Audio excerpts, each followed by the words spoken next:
I came home from the lawyer's office, thrilled to share the news. My uncle left me 4 apartments and a beach house. My hand froze on the doorknob when I heard Frank say, "Once she signs the power of attorney, we transfer everything to Stephen's name and get her committed." Vanessa's laugh was sharp as broken glass. "The nursing home already has a room waiting." I stood there, shopping bags cutting into my palms, as my 42-year marriage shattered into 1,000 pieces. If you're watching this, subscribe and let me know where you're watching from. I need to back up and tell you how I got here. Standing outside my own front door, eavesdropping on my husband and daughter-in-law, plotting to steal my inheritance and lock me away like yesterday's trash. That morning, I'd been at Mitchell & Associates, my Uncle Gerald's law firm. "Mrs. Whitman," Daniel Mitchell had said, sliding documents across his mahogany desk, "your uncle was very specific about his wishes. 4 apartment buildings in downtown Portland, and the beach house in Cannon Beach go directly to you. No joint ownership, no probate, just you." I'd stared at the papers, my hands trembling. Uncle Gerald had always been my favorite, the only one who'd listened when I talked about wanting to study architecture instead of getting married at 23. "The total value?" I'd whispered. "Conservatively, $8.2 million. I'd driven home in a daze, stopping at the grocery store out of habit. Frank loved his Tuesday pot roast. After 42 years of marriage, some routines ran deeper than thought. I'd even picked up those expensive imported beers he liked, the ones we usually couldn't afford. Now I stood frozen in my own doorway, listening to my husband conspire with our daughter-in-law to rob me. "What about Stephen?" Frank's voice carried through the door. "He doesn't need to know the details yet.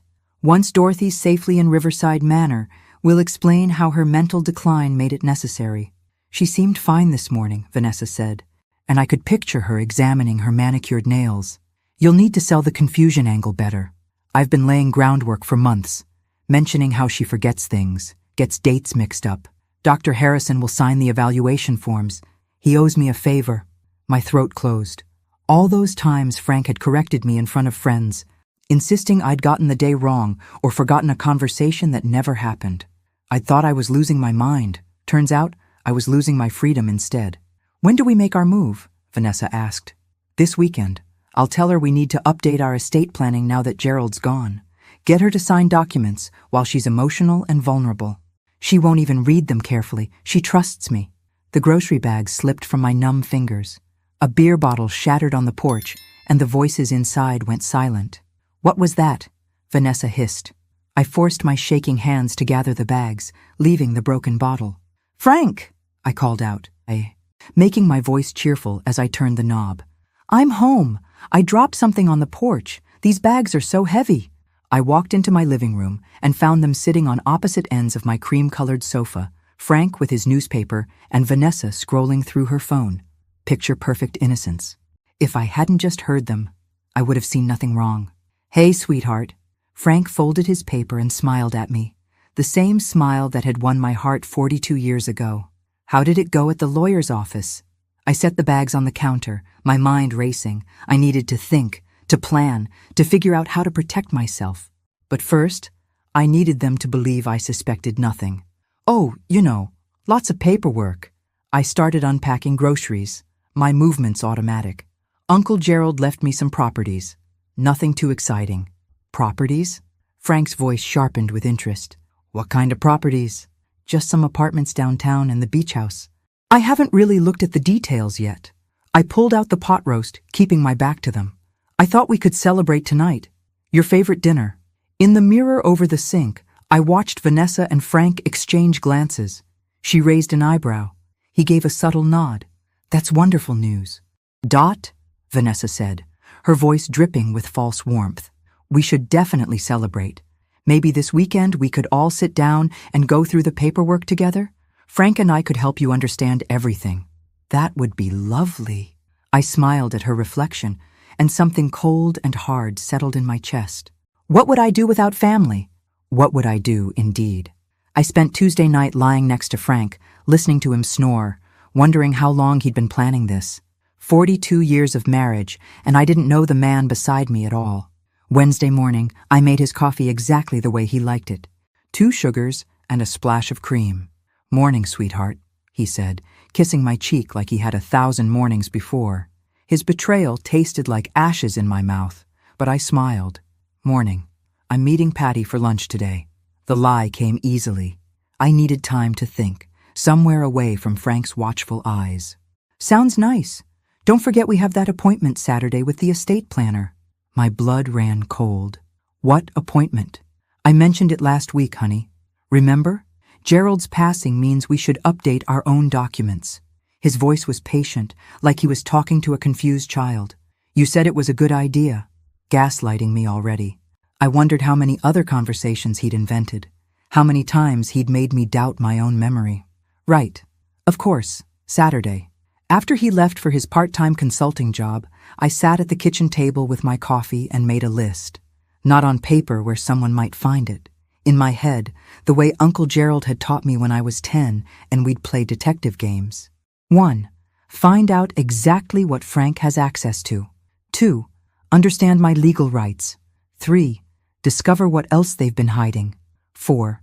Protect myself without tipping them off. I started with our bedroom, feeling like a criminal in my own home.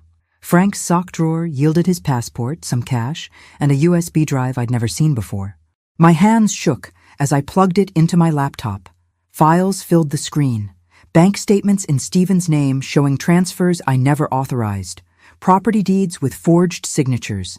My signature, dozens of times, on documents I'd never seen. He'd been practicing, getting the loops and curves just right. The scope of his deception made me dizzy. This wasn't a spontaneous plan born from greed over Gerald's properties. This was years in the making. I photographed everything with my phone, uploaded it to a cloud account Frank didn't know existed, and put the drive back exactly where I'd found it. Next, I searched Vanessa's purse. She'd left it in the guest room yesterday, and women always kept their secrets in their purses. Credit card statements showed charges to online gambling sites. Thousands of dollars, and that was just last month. A business card for a loan shark with a New Jersey phone number was tucked in the side pocket. So Vanessa had debts, Frank had a forged document collection, and my inheritance had appeared like an answer to their prayers, a golden ticket they planned to steal. But did Stephen know? My son, my baby boy who used to bring me dandelions and call them sunshine flowers? I called him at work. "Hey, Mom." His voice was warm, genuine. "What's up? Just wanted to hear your voice. Are you and the kids free for lunch tomorrow? Just us? Your dad mentioned you've been working such long hours. Always time for you. Meet you at Angelo's at noon?" The relief that washed through me was physical. Stephen didn't know. Whatever poison Vanessa had been brewing, she'd kept it from my son. That afternoon, I drove to a different law office across town, one Frank wouldn't know about. The attorney, Linda Morrison, was around my age with sharp eyes and a firm handshake. "Tell me everything," she said. And I did. When I finished, Linda was quiet for a long moment. "Mrs. Whitman, what your husband has done constitutes fraud, forgery, and conspiracy to commit elder abuse. You could have him arrested." "Not yet." I surprised myself with how steady my voice was. "I need to understand the full picture first. Can we protect my inheritance without alerting him?" Linda smiled. And it wasn't a kind smile. It was the smile of someone who dealt with men like Frank before and enjoyed watching them fall. "Oh, we can do much better than that." Thursday lunch with Stephen confirmed what I'd hoped. He knew nothing about Vanessa's gambling or Frank's plans. "Mom, you seem different," he said, studying my face across the table. "Not bad different, just sharper somehow. Your Uncle Gerald's death has made me think about things, about what matters." I reached across and squeezed his hand. "Stephen, if someone you loved was in trouble, you'd tell me, right?" His brow furrowed. "Of course. Is something wrong?" "Not yet," I smiled. "But promise me something. If your father or Vanessa ask you to sign anything related to my inheritance, call me first. Don't sign anything without reading it carefully." "Mom, that's a weird thing to ask." "Promise me." He promised, confused but sincere. My boy, my good boy, who deserved better than the viper he'd married. Friday evening, Frank suggested we have dinner at Stephen and Vanessa's house. Wouldn't it be nice for all of us to be together? Talk about the future? "Wonderful idea," I said, my smile as fake as his concern. I'll bring dessert. In the mirror, I practiced looking confused, forgetful, vulnerable, the kind of woman who'd sign away her rights without question, the kind of woman Frank thought I was. But here's what Frank didn't know about me. Uncle Gerald hadn't just left me properties. He'd left me his lessons too. All those detective games, all those discussions about thinking 3 moves ahead. Frank thought he was playing chess. He thought I was a pawn. He was about to learn I'd been studying the board my whole life.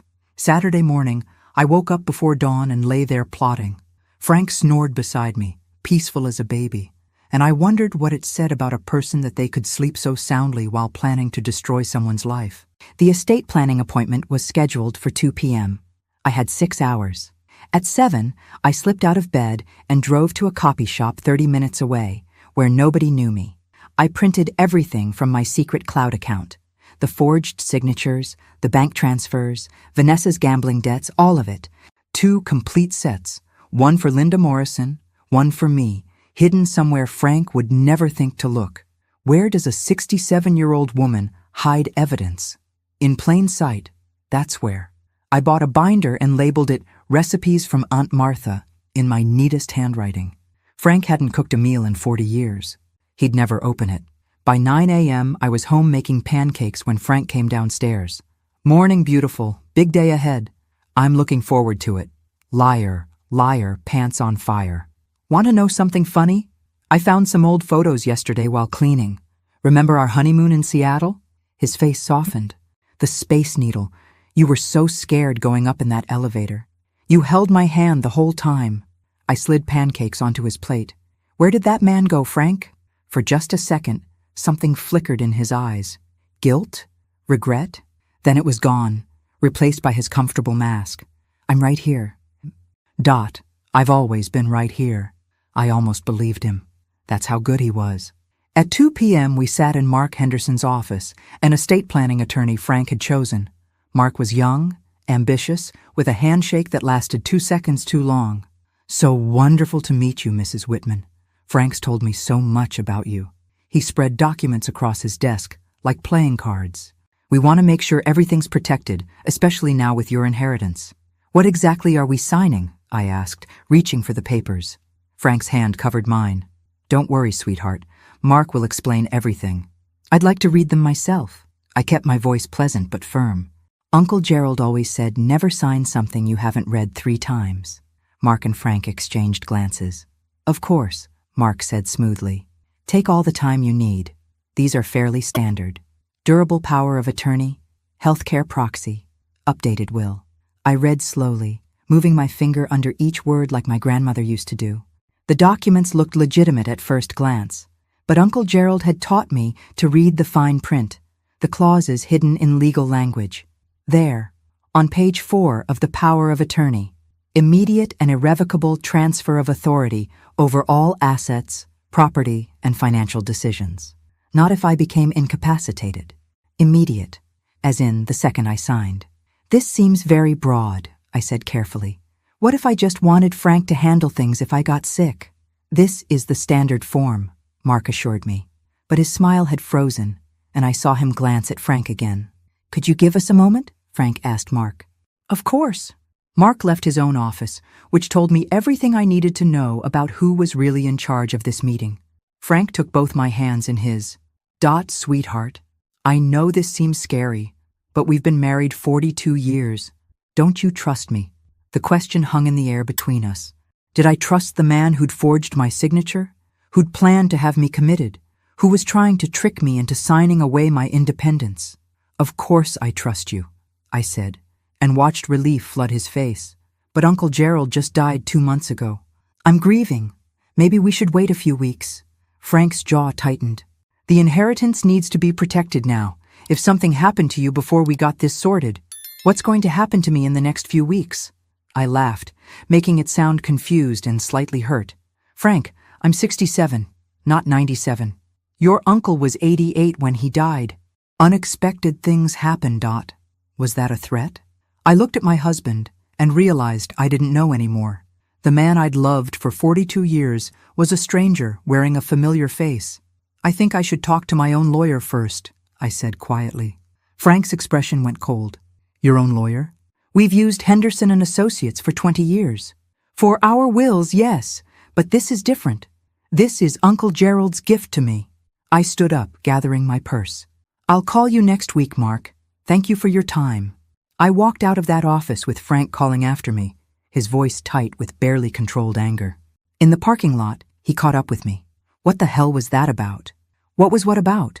I unlocked my car, embarrassing me in front of Henderson, questioning everything. You've never acted like this before. I've never inherited $8 million before. I met his eyes. Frank, why are you so desperate for me to sign today? What's the rush? He stepped back like I'd slapped him.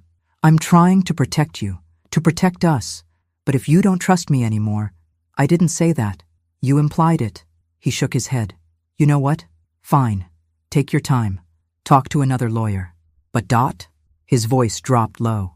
Money changes people. I hope it doesn't change you. I drove away with my hands shaking so hard I had to pull over after 2 blocks. Money changes people. Like it had changed him? Like it had turned my husband into someone willing to forge documents and plot my imprisonment? My phone buzzed. Linda Morrison. Call me as soon as you can. I called from the parking lot of a grocery store. What's wrong? Nothing's wrong. Everything's perfect. I filed your paperwork this morning. Your inheritance is now in an irrevocable trust with you as the sole beneficiary and trustee. Frank can't touch it. Nobody can touch it. Not unless you choose to give them access. The relief was so intense I had to rest my forehead against the steering wheel. Thank you. There's more. I did some checking on your husband, Dorothy. He's been planning this for a while. Want to know how I know? Tell me. He applied for your commitment to Riverside Manor 6 weeks ago, before your uncle even died. The parking lot spun around me. What? The facility confirmed it. He told them you'd had several episodes of confusion and aggression, that you'd become a danger to yourself. He filled out all the preliminary paperwork. Frank had been planning to lock me away before there was even money to steal, just to get rid of me, to be free. Why? The word came out broken. Linda was quiet for a moment. I think you should have someone look into your husband's activities, Dorothy. Private investigator. Someone discreet, because men who plan this carefully usually have a reason. After hanging up, I sat in my car and watched ordinary people do their ordinary shopping. A young mother with 2 kids, an elderly couple walking hand in hand, people whose spouses weren't trying to erase them from existence. My phone rang. Vanessa. Dorothy. Her voice was honey and poison. Frank told me about the meeting. He's so upset. I think you hurt his feelings. I didn't mean to. Of course you didn't. You're just overwhelmed. Why don't you come over for dinner tonight? Just family. We can all talk this through together. Together. Meaning Frank, Vanessa, and Stephen. 3 against 1. Perfect conditions for them to convince me I was being paranoid, difficult, ungrateful. That sounds lovely, I said.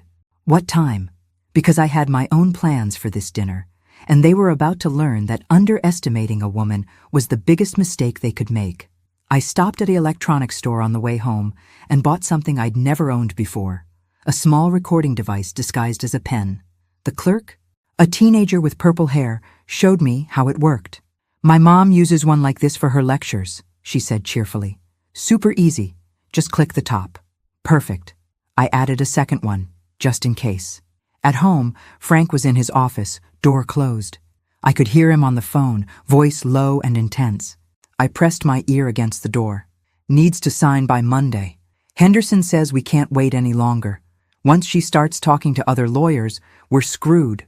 No, Stephen doesn't suspect anything. Look, if she won't cooperate, we'll have to accelerate the commitment timeline. I pulled away, bile rising in my throat. Monday. I had 3 days. I spent the afternoon in my sewing room, the one place Frank never entered, planning my next moves like Uncle Gerald had taught me. Think 3 steps ahead. Anticipate your opponent's moves. Never show your hand until you're ready to play. Step 1. Document everything at tonight's dinner. Step 2. Find out what Frank's hiding. Linda was right. There was more to this story. Step 3. Protect Stephen and the grandkids. Whatever explosion was coming, they shouldn't be caught in the fallout. At 5:30, I dressed carefully for dinner. Not too nice. Not too casual. The same blue cardigan Stephen had given me for Christmas. The pearl earrings Frank bought me for our 30th anniversary. I looked exactly like what I was supposed to be, a trusting wife and mother. The recording pen went in my purse. Frank drove us to Stephen and Vanessa's house, his jaw tight with tension. Just be reasonable tonight, Dot. That's all I ask. I'm always reasonable. I patted his hand, and he flinched slightly. Good. Let him wonder what I was thinking. Stephen opened the door, my grandchildren Kaylee and Brandon bouncing around his legs. Grandma! Brandon launched himself at me, and I caught him, breathing in his little boy smell of grass and sunshine. Hey, sweet boy, where's your sister? Kaylee, Grandma's here, he yelled toward the stairs. My 12-year-old granddaughter appeared, all long legs and self-consciousness, trying to act too cool for hugs but failing. I held her tight, memorizing this moment. Whatever happened, I'd make sure these kids were protected. Kids, go wash up for dinner, Vanessa called from the kitchen. She emerged wearing an apron, playing the perfect hostess. Dorothy, you look lovely. Come help me with the salad. In the kitchen, I activated the recording pen as Vanessa handed me a knife and cutting board. I want to apologize for any tension, I said carefully. Frank thinks I don't trust him. Do you? Vanessa's question was sharp, direct. I don't know anymore. The truth surprised me as much as it did her. Everything feels different since Uncle Gerald died. Money does that. She was chopping cucumbers with aggressive precision. Changes all the relationships, makes people suspicious. Is that what you think I'm being? Suspicious. She set down the knife and turned to face me. I think you've been handed an incredible opportunity, and you're too afraid to do anything with it. Those properties, Dorothy, do you know what they're worth? Do you understand what you could build? I'm 67 years old. What am I going to build? A legacy, security for your grandchildren, a future that doesn't depend on Social Security and Frank's pension. Her eyes gleamed with something hungry. But you need help. You need someone who understands investments, property management, financial planning. Someone like you? Someone like family. She smiled. Frank told me you're worried about the power of attorney. I get it. It seems scary. But think about it this way. If something happened to you tomorrow, who would protect your interests? Who would make sure those properties didn't get absorbed by the state or tied up in probate for years? Why would something happen to me tomorrow? Accidents happen. Dorothy, look at your uncle, 88 years old, healthy as a horse, then one day he just doesn't wake up. That could be any of us. The threat was subtle but unmistakable. I kept chopping tomatoes, my heart pounding. You're right. I should be more prepared. Exactly. Vanessa squeezed my shoulder, her grip just a little too tight. Family takes care of family. That's what Frank's been trying to tell you. At dinner, Frank made a toast. To family. To Dorothy's incredible inheritance. And to making sure we're all protected and prepared for the future. Here, here. Vanessa raised her glass. Stephen looked uncomfortable. Dad, maybe we shouldn't pressure Mom right now. Uncle Gerald just died. She's grieving. I'm not pressuring her. Frank's smile was tight. I'm being practical. Right, Dot? Right. I sipped my wine, watching them all watch me. Kaylee and Brandon were arguing about soccer practice, oblivious to the adult undercurrents. Stephen kept glancing between his wife and his father, sensing something wrong but unable to name it. After dessert, Vanessa suggested the kids go upstairs to do homework. Once they were gone, Frank pulled out papers from his briefcase. I took the liberty of having Henderson draft simpler documents. Nothing scary, just basics. Dad, Stephen started. Stephen, this is between your mother and me. Frank's voice had steel in it. Actually, I said quietly, it involves all of us. These properties will eventually be Stephen's inheritance. Shouldn't he be part of this conversation? Frank's face went red. Don't twist this, Dorothy. Don't make me the villain for trying to protect what's ours. It's not ours, though. Is it, Frank? I set down my fork with perfect calm. Uncle Gerald left those properties to me. Specifically to me. Not to us. Not to the family. To me. The silence was deafening. Of course to you, Vanessa jumped in, her voice soothing. But you're married. In a marriage, everything's shared. Not in Oregon. Oregon is an equitable distribution state, not a community property state. What I inherit is separate property unless I choose to commingle it. I smiled at their shocked faces. I've been reading up. Frank stood abruptly. his chair scraping against hardwood.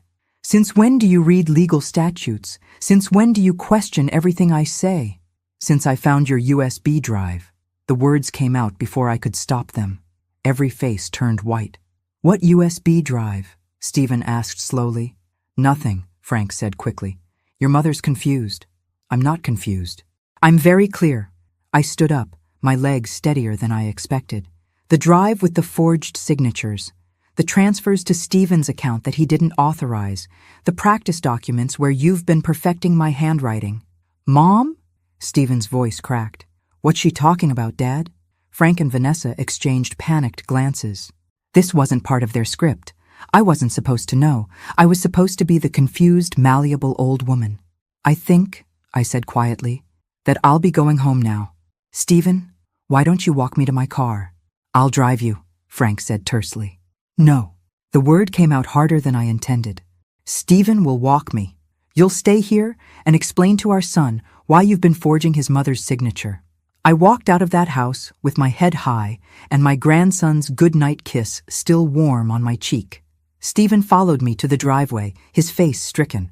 "Mom, I swear to God, I don't know anything about forged signatures or transfers." "I know you don't." "Sweetheart." I cupped his face in both hands. "You're my good boy. You always have been. But your wife and your father?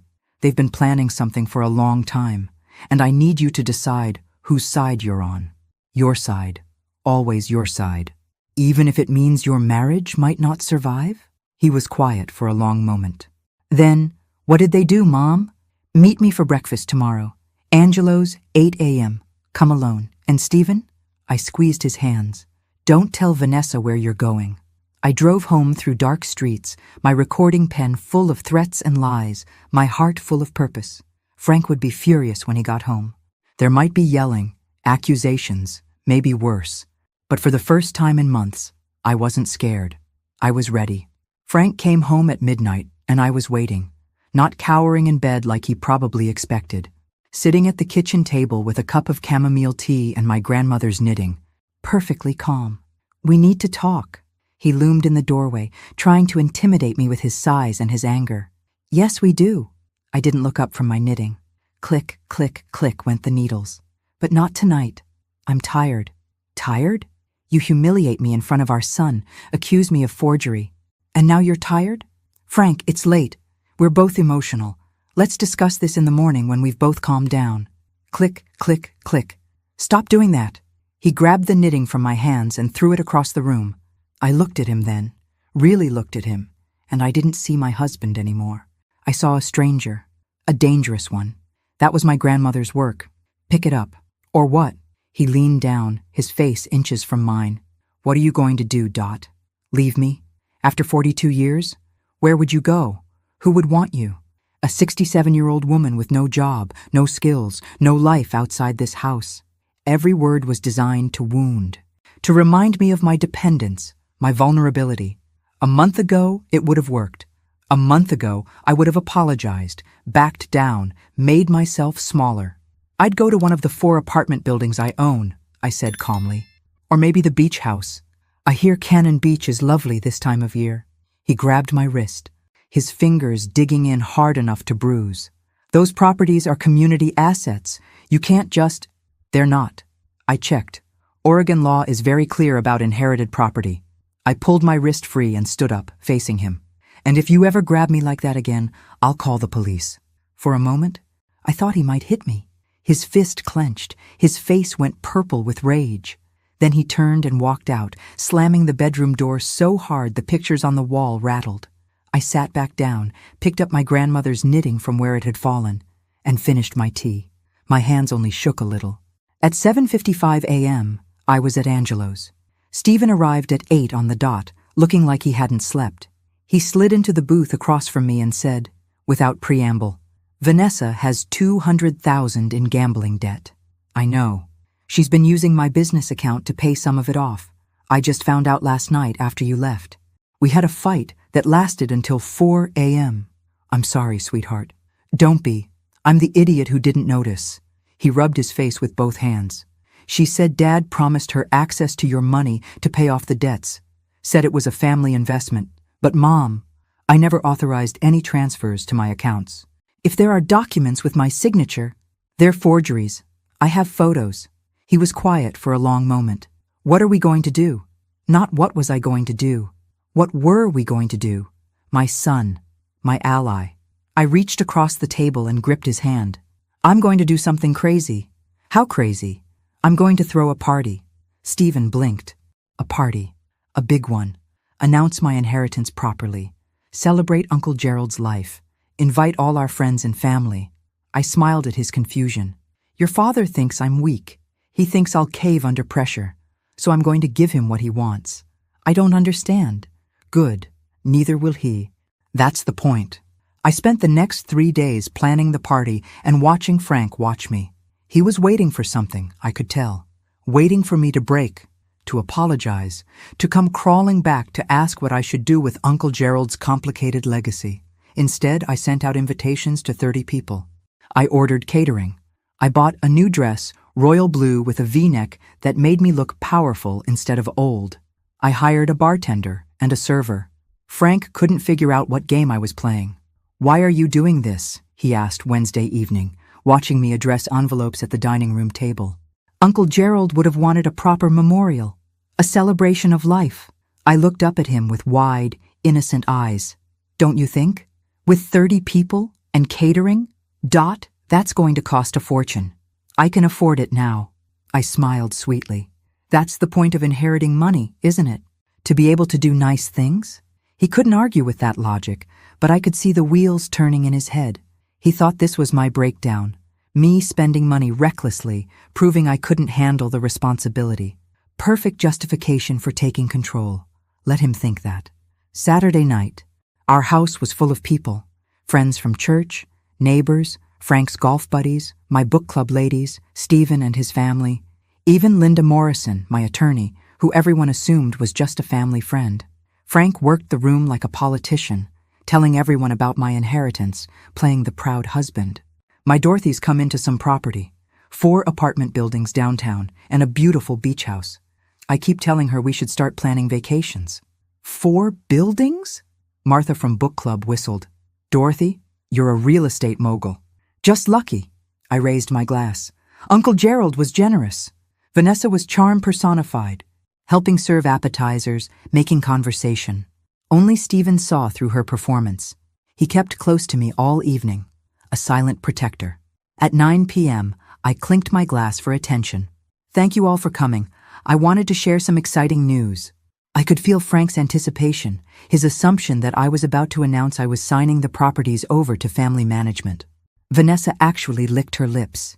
I'm going on a trip, I announced, for 2 whole weeks. I'm going to visit all of Uncle Gerald's properties, meet the tenants, understand what he built, really get to know my inheritance. The room erupted in congratulations and questions. Where would I stay? Was I taking anyone with me? 2 weeks alone. Wasn't I scared? I'll be fine. I've booked hotels, rented a car, made appointments with the property managers. It's all arranged. I smiled at Frank's frozen expression. I leave Monday morning. After everyone left, Frank cornered me in the kitchen. You can't be serious. 2 weeks alone? You haven't traveled by yourself in 40 years. Then it's time I started. I loaded glasses into the dishwasher, not looking at him. Dorothy, I forbid it. I stopped loading and turned to face him. You forbid it? I'm not your child, Frank. I'm your wife, and I'm going. What about us? What about working on our relationship? You've been distant all week because you tried to steal my inheritance. The words hung in the air between us, sharp and undeniable. Because you forged documents. Because you planned to have me committed. Did you really think I wouldn't find out? His face went through several expressions. Shock, denial, anger, finally settling on something like resignation. Everything I did was to protect us, to protect you from making mistakes. Mistakes like keeping my own property, maintaining my independence. You're not independent. You haven't worked in 35 years. You don't understand money, investments, legal matters. You need guidance. From someone who's been practicing forging my signature, I finished loading the dishwasher and closed it with a decisive click. I'm leaving Monday. When I get back, we'll talk about what happens next. But Frank, I looked him straight in the eye. The days of you making decisions for me are over. I walked upstairs, locked the bedroom door, and packed my suitcase. Behind me, I could hear Frank pacing in the hallway, muttering to himself. Sunday morning, I went to church alone, sat in our usual pew, and prayed for the first time in months. Not for forgiveness, not for guidance. I prayed for strength to do what needed to be done. Linda Morrison texted me during the service. "Investigator has news. Urgent. Call me." I called from the church parking lot. "What did you find?" "Your husband has a storage unit you don't know about. In it, he has detailed financial records of your uncle's properties, documents showing he was tracking Gerald's health for the past year, and—" She paused. "Dorothy, he has brochures from 3 different nursing homes, all dated from before Gerald died." My hands went numb. He was planning this for over a year. At least. The investigator also found something else.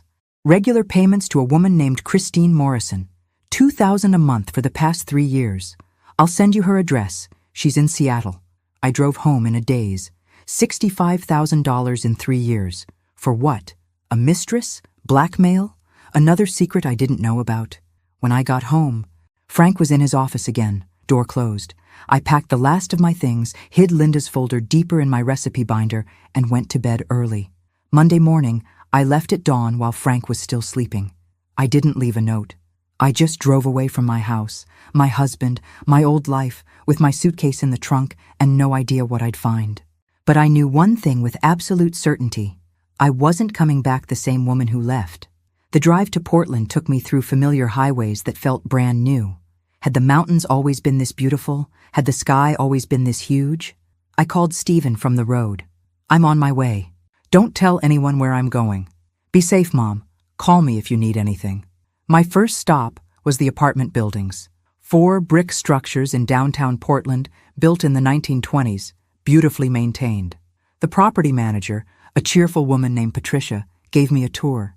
"Your uncle was a wonderful landlord," she said, showing me tenant files. "He kept rents reasonable, maintained everything promptly. People lived here for decades."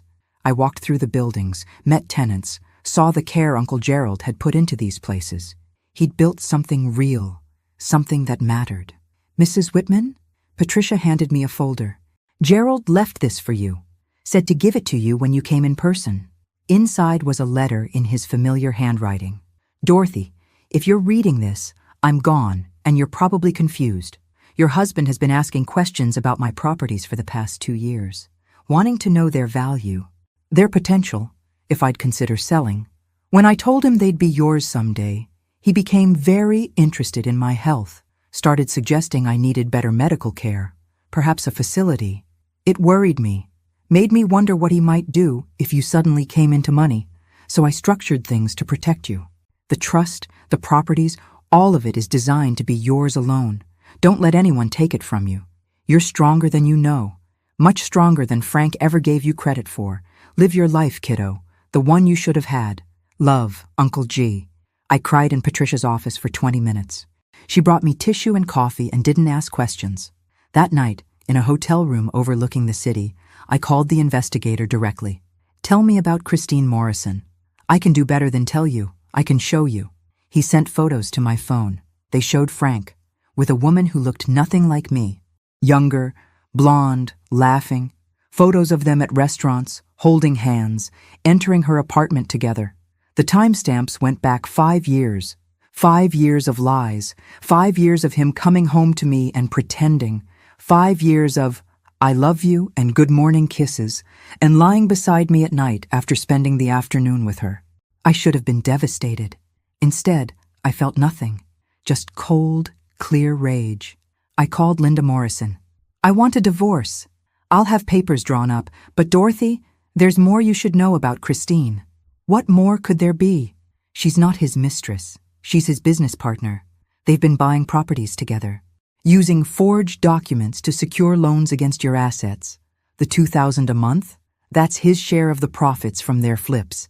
He's been using your credit, your signature, your financial reputation to build a real estate empire you didn't know about. The room spun. How much? 7 properties. $3 million in loans. All of it technically in your name because he forged documents making you a co-signer. If any of it goes bad, you're liable. Not devastated anymore. Furious. I'd spent 42 years being faithful, being supportive, being the good wife while Frank built a whole secret life. Can we prosecute? Oh yes, fraud, forgery, identity theft. He could go to prison. Do it. I spent the rest of the week touring my other properties, making plans. The beach house was perfect, exactly as I remembered from visits as a child. Weathered wood, huge windows, the ocean close enough to hear. I could live here. Start over. Be myself instead of Frank's wife. Thursday afternoon, Stephen called. Mom, Dad's freaking out. He drove to Portland looking for you. The hotel said you checked out yesterday. I'm at the beach house. I'm fine. He's saying you've lost your mind, that you're having some kind of breakdown. Vanessa's backing him up, telling everyone you need help. Of course she is. Stephen, I need you to do something for me. Can you access your father's office, his computer? Why? Trust me. An hour later, Stephen called back. Mom, there are files here, business plans, property records, and they're all in your name, but I've never seen any of this before. Photograph everything. Upload it to the cloud, then lock his office and don't say anything. What is all this? Evidence. I looked out at the ocean, watching waves crash against the shore. Your father's been living a double life, Stephen, and it's about to catch up with him. Friday morning. A registered letter arrived at the beach house. Linda's firm had found me. Inside were divorce papers, fraud charges, and a restraining order against Frank. Also inside, photos the investigator had taken just that morning. Frank and Christine, at a bank, trying to secure another loan, using more forged documents. He didn't even stop when I left. He escalated. I called Linda. Serve him today, publicly. I want everyone to see. Are you sure? This will be ugly. Good. I'm done protecting his reputation.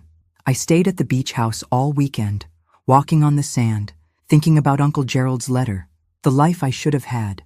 I'd given up architecture school to marry Frank, given up my dreams to support his career, given up myself piece by piece until I forgot who I was. Not anymore. Monday morning, I drove back to Portland. Not home, to Stephen's house. He answered the door looking exhausted. Dad's been calling nonstop.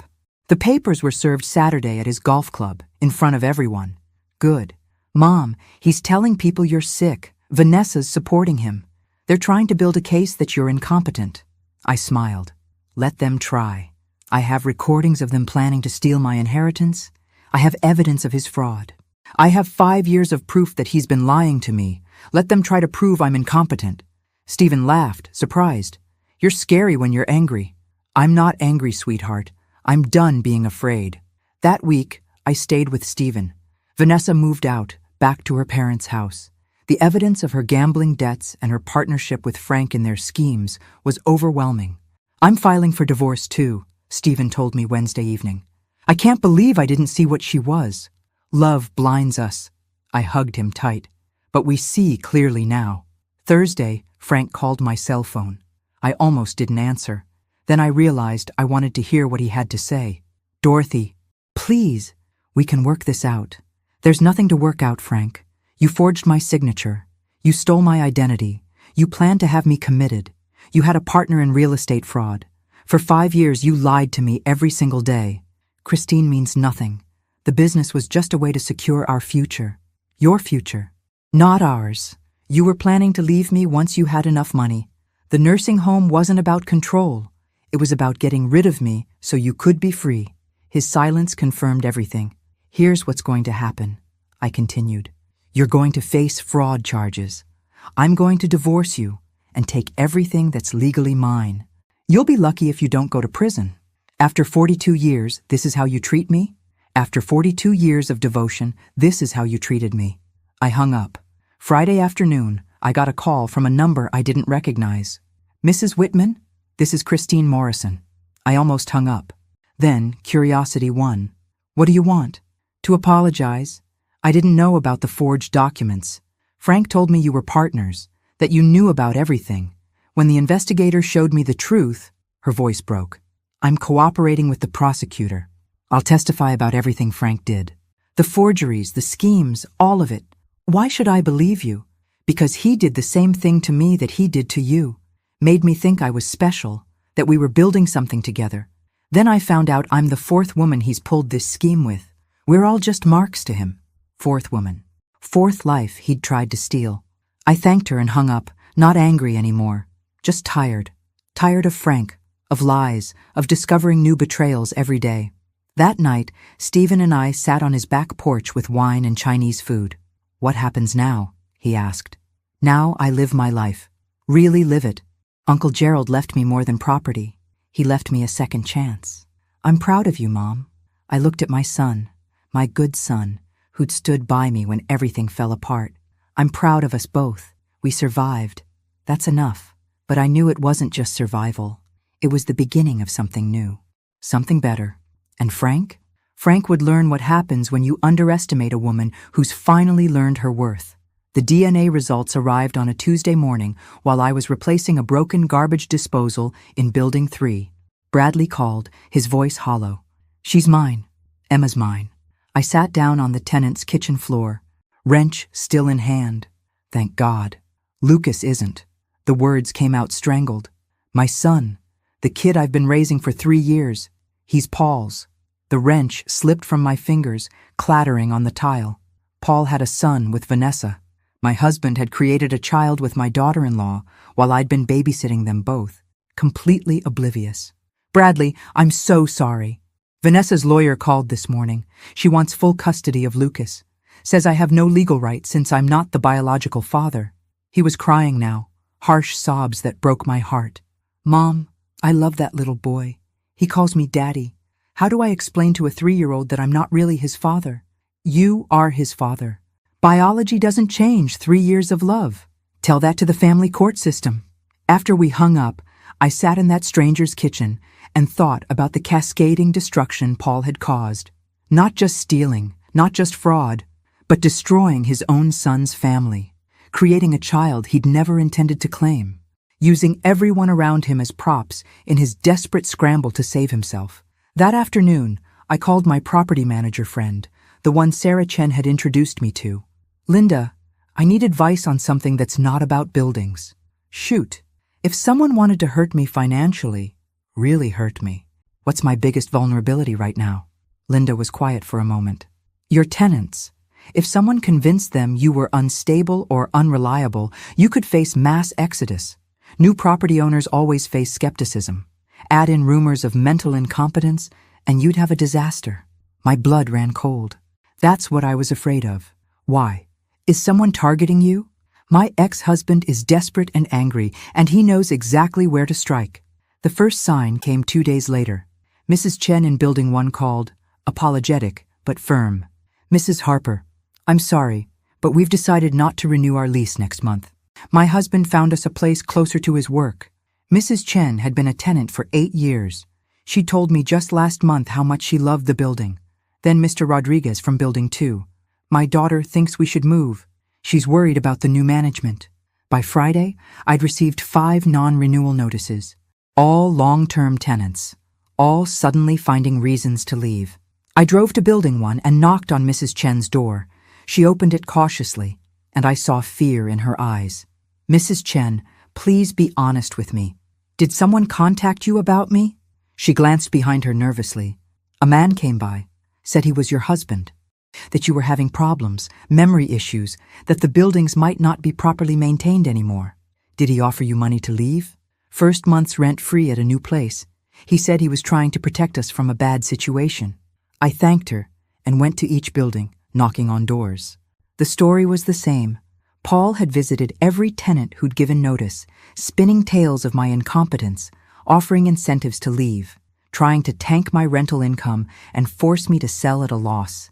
That evening, I called a tenant meeting at Building 1's community room. 18 people showed up, curiosity overriding caution. I stood at the front, hands shaking, but voice steady. "My name is Margaret Harper. Some of you have met a man claiming to be my concerned husband. I want you to know the truth." I told them everything. The inheritance, the fraud, the separation, the affair. I showed them Dr. Chen's evaluation proving my competence. I explained that Paul was trying to destroy me financially because I'd refused to be his victim. "I understand if you want to leave," I finished. "I'm new to this. I'll make mistakes. But I promise you this. I'll be honest, I'll be fair, and I'll take care of these buildings the way my uncle did for decades. You have my word. Mrs. Chen stood up. My husband and I will be staying. We've lived here 8 years under Mr. Robert, and we trust his judgment. If he left these buildings to you, that's good enough for us. One by one, others stood. Not everyone. 3 tenants still left. But 15 stayed, and 2 told me they'd spread the word that I was legitimate. Walking back to my car, I felt something shift inside me. Not just anger anymore. Strategy. Paul wanted to play dirty? I could play smarter. The next morning, I filed for a restraining order. Harold helped me compile evidence, the tenant visits, the harassment at the beach house, the ongoing attempts to sabotage my business. The judge granted it immediately. Mr. Harper is to stay 500 feet from you, your properties, and your tenants, the judge said. Violation will result in arrest. I left the courthouse feeling like I'd won a battle, not realizing the war was just beginning. That afternoon, my phone rang. Unknown number. I almost didn't answer. Mrs. Harper, this is Detective Sarah Morrison with Portland PD. We need to talk about your husband. My stomach dropped. What about him? He's filed a police report claiming you've stolen $4 million in assets that rightfully belong to the marital estate. We need you to come down to the station. I sat in my car, hand gripping the phone. Of course. When restraining orders didn't work, Paul escalated. If he couldn't harass me directly, he'd use the legal system to do it for him. I'll be there in an hour, I said, with my attorney. Harold met me at the station, briefcase in hand. Don't say anything without me present. Detective Morrison was younger than I expected, maybe 35, with sharp eyes that missed nothing. She led us to an interrogation room, and I felt like a criminal even though I'd done nothing wrong. Mrs. Harper, your husband claims you've hidden assets and committed fraud to deprive him of his share of the marital estate. Harold slid a folder across the table. Mrs. Harper inherited property through an irrevocable trust established before her marriage. It's not marital property. Here's the documentation. Detective Morrison reviewed the papers, her expression neutral. And the fraud allegations? Mr. Harper is the one who committed fraud, Harold said calmly.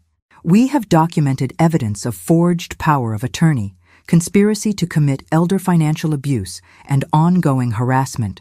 Would you like to see it? The detective's eyebrows rose. I think I would.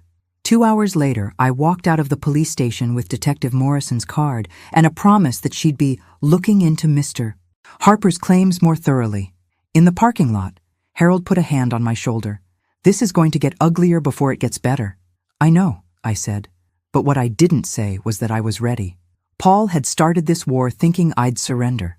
He'd forgotten that I'd survived 64 years of life, raised a son, buried my parents, and rebuilt myself from nothing.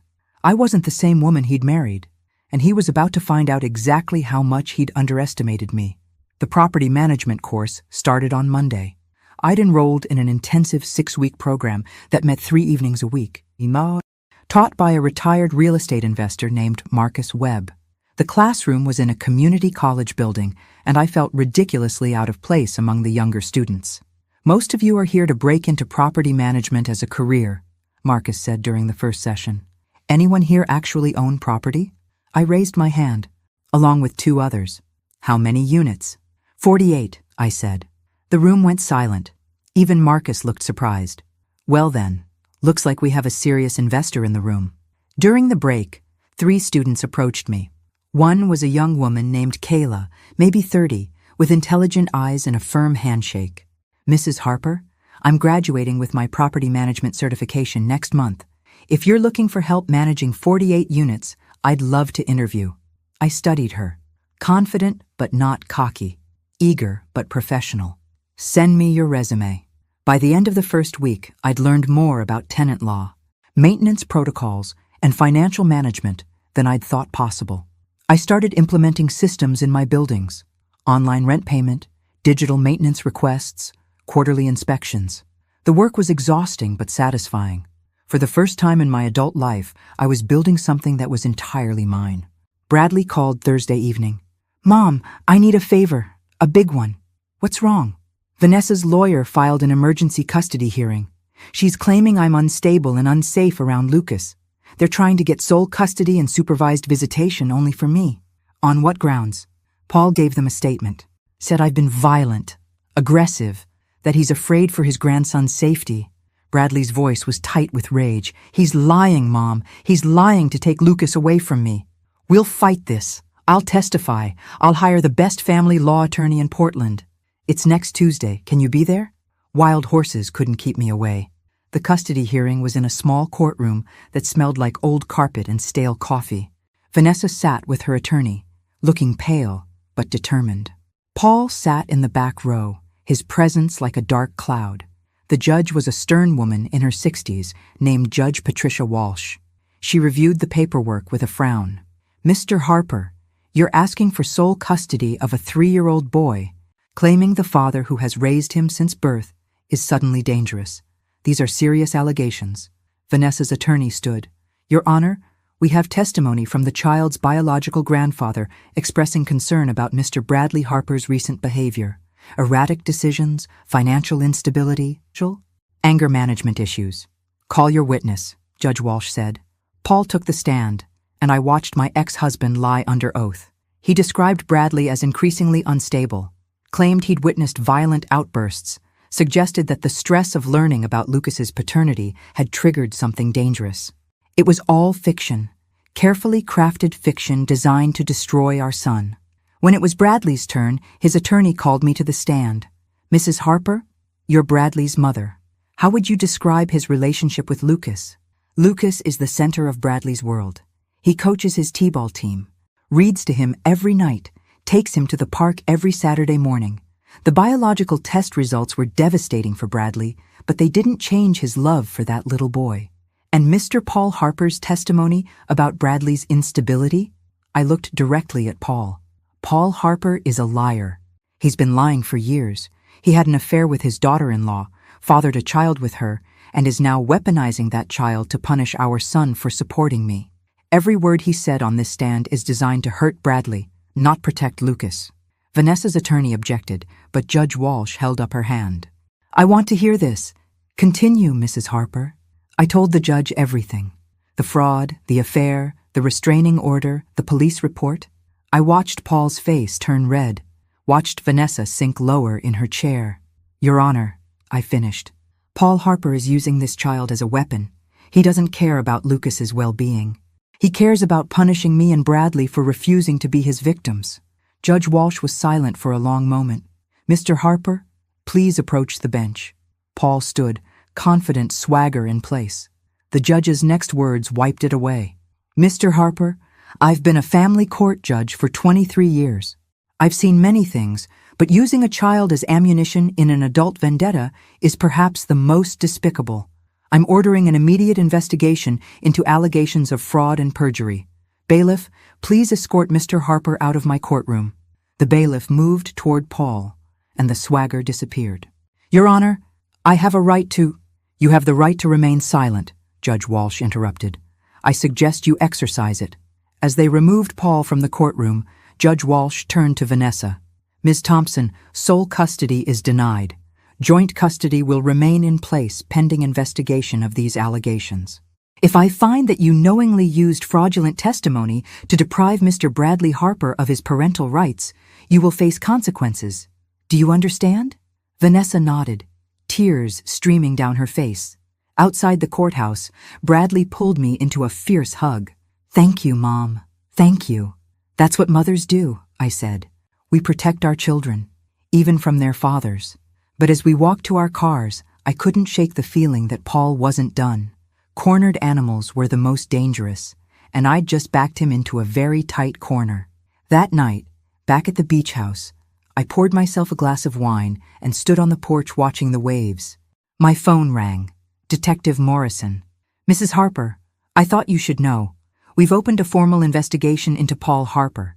Based on the evidence you provided and the incident in family court today, we're looking at charges of fraud, perjury, and conspiracy. Will he go to prison? If we can prove everything? Possibly. These are serious charges. After she hung up, I should have felt victorious. Instead, I felt exhausted. This wasn't what I'd wanted. I'd wanted a quiet retirement, maybe some travel, time with my grandchildren. Instead, I'd gotten war. But I'd also gotten something else. The knowledge that I was strong enough to fight, that I didn't need Paul or anyone else to protect me, that at 64, I was just beginning to understand who Margaret Harper really was, and she was formidable. The police investigation moved faster than I expected. Detective Morrison called me in twice more, each time asking detailed questions about the forged documents, the tenant harassment, and Paul's behavior at the beach house. "We're building a strong case," she told me after the second interview. "But I need to warn you, he's getting desperate. Desperate people do unpredictable things." I increased security at all 4 buildings, installed cameras, changed locks, hired a night patrol service. At the beach house, I added motion sensor lights and a security system that connected directly to local police. Kayla started working for me 3 days a week, handling tenant communications and maintenance scheduling. She was efficient, professional, and asked smart questions. Having help lifted an enormous weight. "Mrs. Harper," she said one afternoon while reviewing maintenance requests, "these buildings are in excellent shape. Your uncle really knew what he was doing. He taught himself everything from books and experience, never even finished high school. That's impressive. Most property owners with this many units have professional management. I'm learning." I pulled up the financial spreadsheets I'd been maintaining. "But there's so much I don't know." "You're doing great for someone who inherited these 3 months ago." Kayla paused. "Can I ask you something personal?" "Sure. Why do this yourself? You could hire a management company, collect the checks, and never worry about broken water heaters at 2 a.m. I thought about that. Because Uncle Robert built this with his own hands, his own knowledge. If I just handed it off to strangers, I'd be losing the last connection to him. This is his legacy. I want to honor it by understanding it." Kayla smiled. "He chose the right person to leave it to." That Saturday, I drove to Portland to have lunch with Bradley. We met at a diner near his house, neutral territory where we could talk without the weight of family history pressing down. "How's Lucas?" I asked. Confused, he keeps asking why he can't see Grandpa Paul anymore. Bradley stirred his coffee absently. "How do I explain that his grandfather is a monster without making him feel like he's connected to something bad? You don't. He's 3. You just love him and protect him and let him figure out the complicated stuff when he's older. The DNA results changed everything and nothing. I look at him and I still see my son, but now I also see Paul, his expressions, his laugh. It's like Paul infected my family in the most permanent way possible." I reached across the table and squeezed his hand. "Lucas is innocent in all this. Don't let Paul's actions poison your relationship with that little boy." "I know. I'm trying." He met my eyes. "How are you? Really? Tired? Angry? Determined? Terrified? Take your pick. Do you regret it? Fighting back instead of just letting Paul have what he wanted?" I considered the question. 3 months ago, I would have rolled over, given him everything to keep the peace. But Uncle Robert gave me more than property. He gave me permission to be strong, to fight for myself. No, I don't regret it, even when it's hard. My phone buzzed. Harold Bennett. I answered immediately. "Margaret, Paul's attorney just filed a countersuit. He's claiming you defamed him in court and is seeking $2 million in damages." I closed my eyes. Of course he is. It's a nuisance suit. It won't go anywhere. But it's going to tie up time and resources. After I hung up, Bradley was watching me with concern. More legal problems? Paul's suing me for defamation. Apparently telling the truth in court counts as damaging his reputation. This is insane. When does it end? When one of us breaks. I gathered my purse. And it's not going to be me. But driving back to Cannon Beach, I felt the weight of the constant battle pressing down. Every time I took a step forward, Paul found a new way to drag me back. The legal fees were mounting. The emotional toll was exhausting. How long could I keep this up? At the beach house, I found something that made my blood run cold. Someone had spray-painted a message on my garage door. "Thief." I called the police immediately. They came, took photos, dusted for fingerprints. The investigating officer was sympathetic but not optimistic. With the restraining order, if it was your ex-husband, he violated it. But we'd need proof. Do your cameras cover this angle? They didn't. I'd focused on the doors and windows, not the garage. That night, I couldn't sleep. Every sound made me jump. The house that had felt like sanctuary now felt violated. Unsafe. At 2 a.m., my phone rang. Unknown number. I almost didn't answer. "Margaret." Paul's voice was slurred, drunk. You think you've won. You think you destroyed me. But I still have cards to play. This call violates the restraining order. Sue me. Add it to the list." He laughed bitterly. "You know what's funny? I actually loved you once. Really loved you. But you were never enough. Never exciting enough. Never ambitious enough. Just safe. Boring. The words should have hurt. Instead, they clarified everything. Paul, I don't care if you loved me or not. I don't care what you think of me. I just want you out of my life. Too bad. We're connected forever now. Through Bradley, through Lucas. You can't escape me, Margaret. I'll always be there in the background, reminding you that you're not as strong as you think you are." I hung up and immediately forwarded the recording to Detective Morrison and Harold. Let him threaten me. Every threat was more evidence, more ammunition. But lying in bed afterward, I couldn't stop shaking. This wasn't just about money anymore. Paul wanted to destroy me completely, and I wasn't sure I had the strength to keep fighting. The next morning, Rebecca called. "I'm coming to visit. Don't argue. I'm already at the airport." She arrived that afternoon, took one look at my face and pulled me into a hug. "You look like hell, Maggie." "I feel like hell." We walked on the beach and I told her everything. The vandalism, the lawsuit, the phone call. Rebecca listened without interrupting, her jaw getting tighter with each revelation. "You need to end this," she finally said. "Not by giving up, by going on offense." "What do you mean?" "Stop reacting to Paul's attacks and start attacking back. Find his weakness and hit it hard." "I don't know what his weakness is." Rebecca stopped walking and looked at me. "Yes, you do. His ego, his reputation, his belief that he's smarter than everyone. Use that." She was right. Paul's entire identity was built on being the successful consultant, the respected businessman, the charming manipulator. What if I exposed all of it? "I need to make some calls," I said. Walking back to the house with my sister beside me, I felt something shift. Rebecca was right. I'd been playing defense, trying to protect what was mine. But defense only got you so far. It was time to play offense. And Paul Harper was about to discover that Margaret Harper was done being anyone's victim. The plan came together over the next week. Harold connected me with a forensic accountant named David Chen, no relation to my neuropsychologist. David specialized in uncovering financial fraud, and he agreed to audit Paul's business records. "If he's been hiding money or cooking books, I'll find it," David promised. Failed businesses usually have interesting financial trails. While David worked, I reached out to Paul's former clients, not to badmouth him, just to ask questions. How long had they worked with Paul? Why had they ended the relationship? Were there any concerns about his professional conduct? The responses were illuminating. 3 clients mentioned money that had gone missing. 2 described projects Paul had billed for but never completed. 1 suspected he'd been using their business accounts for personal expenses. "This is embezzlement," Harold said when I showed him the evidence. "If we can prove it, Paul won't just face civil charges. He'll face criminal prosecution." "How long will it take?" "David needs another week to trace everything. But Margaret, once we file this, there's no going back. Paul could go to prison for years." I thought about Bradley, about Lucas, about the ripple effects of destroying Paul completely. Then I thought about the spray-painted garage, the midnight phone calls, the custody hearing where Paul had lied under oath to hurt his own son. "File it," I said. David Chen's report arrived on a Tuesday morning. 147 pages documenting a decade of financial misconduct. Paul had been embezzling from clients for years, covering his tracks with shell corporations and falsified invoices. His consulting business hadn't failed because of the economy. It had failed because he'd been stealing from it.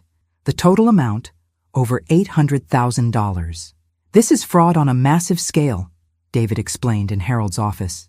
"He's been running a Ponzi-style scheme, using new client money to pay old client obligations while skimming off the top. When the client base dried up, the whole thing collapsed. Can we prove it in court? Every transaction is documented.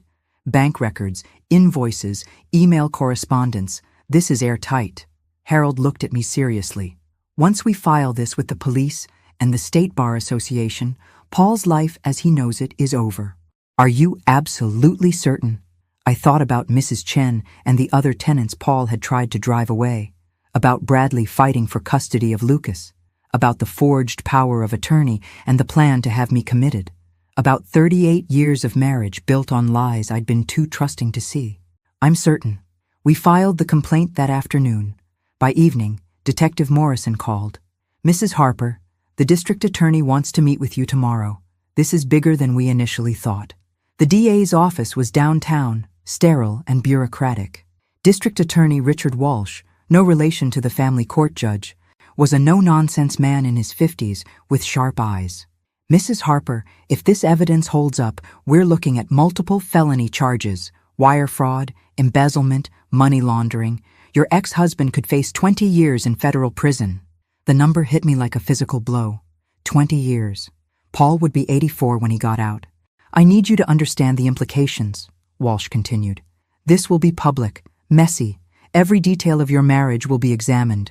The affair, the custody battle, everything. Are you prepared for that?" "Yes," I said, more confidently than I felt. "Good. We'll need your full cooperation. Testimony, documents, anything that supports the timeline of his fraudulent activity." Walking out of the DA's office, I felt simultaneously powerful and terrified. I just set in motion something that couldn't be stopped. Paul would be arrested, his reputation destroyed, his freedom taken, and I'd done it. That evening, Bradley called. "Mom, what did you do? Paul's attorney just contacted me. They're threatening to file harassment charges against you for malicious prosecution." I filed a complaint with the DA about Paul's business practices. They investigated and found evidence of fraud. Fraud? What kind of fraud? I explained everything. The embezzlement, the shell corporations, the $800,000 stolen from clients. Bradley was silent for a long time. "Jesus, Mom. He's going to prison." "Yes. And you're okay with that?" "Are you?" Bradley sighed. "I don't know. He's still my father. But after everything he's done, maybe this is what he deserves." 2 days later, Paul was arrested. It happened at his studio apartment at 6 a.m. I know because Detective Morrison called to tell me. "He's being arraigned this afternoon. Bail hearing tomorrow. Thought you'd want to know."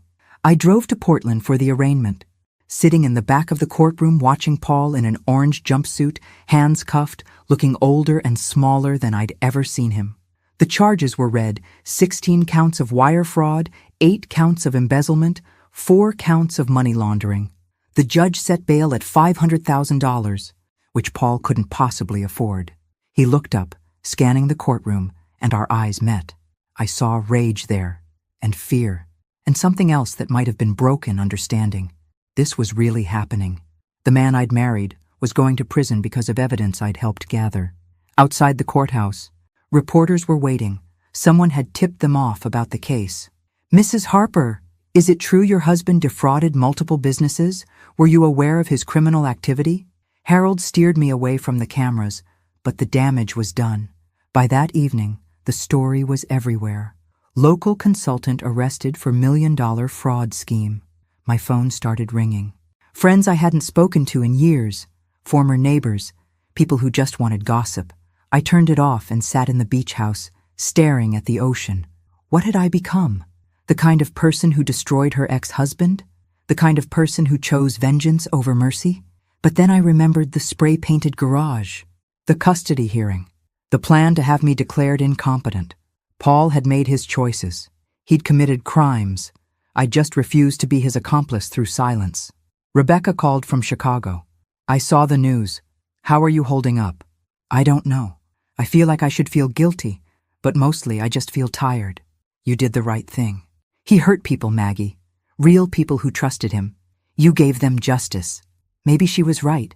Or maybe we were both trying to justify something that couldn't be justified. That night, I dreamed about the day Paul and I got married. We were so young, so hopeful. I'd believed in forever then. Believed in the promises we made. When had it all gone wrong? Or had it always been wrong, and I'd just been too blind to see? I woke at dawn to the sound of my phone buzzing. "Harold. Margaret. Paul's attorney wants to make a deal. He'll plead guilty to reduced charges if you agree not to testify in the civil fraud cases. The DA is willing to recommend 10 years instead of 20. 10 years. Still a lifetime, but less than 20. What do you think I should do? That's not my decision. It's yours. But Margaret, whatever you choose, make sure you can live with it. Because once this is done, There's no going back. I stood on my porch, watching the sunrise paint the ocean in shades of gold and pink, and thought about mercy and justice and the fine line between them. And I finally understood what Uncle Robert had been trying to teach me, that sometimes being strong meant making impossible choices, that sometimes protecting yourself meant hurting the people who hurt you first, that sometimes forgiveness wasn't the answer. "Tell the DA I'll testify," I said. No deals. The trial lasted 3 weeks. Every day, I sat in that courtroom listening to evidence of Paul's crimes. Former clients testified about missing money. Bank records showed elaborate schemes. Email exchanges revealed a calculated, methodical pattern of theft spanning 12 years. Paul's defense attorney tried to paint him as a desperate man driven to extremes by financial stress. But the evidence was overwhelming. This wasn't desperation. This was systematic fraud.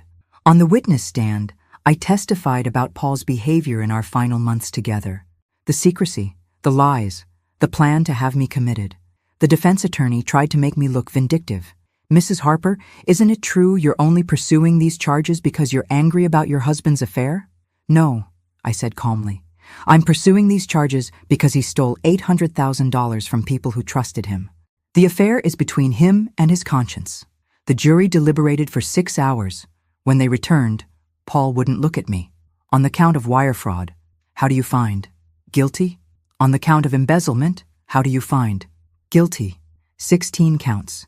16 guilty verdicts. Paul's face went gray as reality sank in. Sentencing was scheduled for 2 weeks later. I didn't attend. I'd seen enough. Paul received 14 years in federal prison. With good behavior, he'd serve 10. He'd be 77 when he got out. The civil cases followed. 5 former clients sued Paul for restitution. I testified in 3 of them. 3. All 5 won judgments totaling over $1 million, money Paul would never be able to pay. When it was finally over, I drove to the beach house and didn't leave for a week. I walked the beach, read books, cooked elaborate meals for one. I processed what I'd done and what had been done to me. Bradley visited on Saturday. We sat on the porch, drinking coffee, watching surfers catch early morning waves. "How do you feel?" he asked. "Now that it's really over?" "Empty," I admitted. "I thought I'd feel victorious or justified. Instead, I just feel hollow. He's my father and he's gone. But honestly, Mom, I'm relieved. Every day he was free was another day he could hurt someone. You, me, Lucas. You didn't destroy him.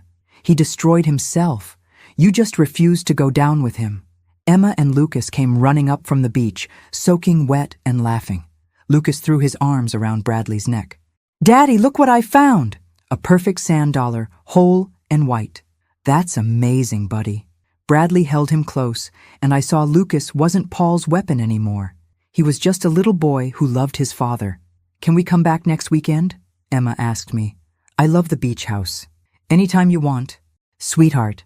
Watching them play in the surf, I realized this was Uncle Robert's real gift. Not the property or the money, the chance to rebuild, to create something honest. A month later, I hired Kayla full-time. She was brilliant at property management, better than I'd ever be. Together, we renovated 2 vacant units and raised the rent on others to market rate. The buildings were thriving. I started taking photography classes at the community college. Something just for me. Something that had nothing to do with property or revenge or rebuilding, just art. Rebecca came to visit for a week.